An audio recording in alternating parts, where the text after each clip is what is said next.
Good afternoon, everyone. Today I would like to talk about a famous Chinese saying and two iconic buildings in Beijing, which is the Bell Tower and the Drum Tower. The saying morning bell, evening drum perfectly describes the time-telling system here. The drum tower would beat its drum at dusk, signaling everyone to end their daily work. So the saying morning bell, evening drum perfectly describes the time-telling system here.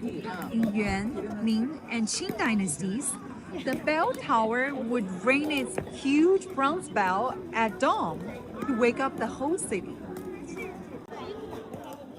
These two towers are not just the timekeepers.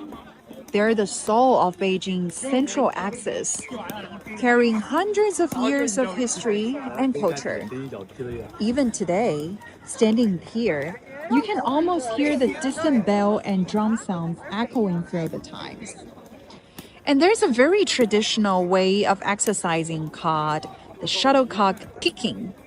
There are a lot of people forming the group to kick the shuttlecock here, which is very interesting and very funny.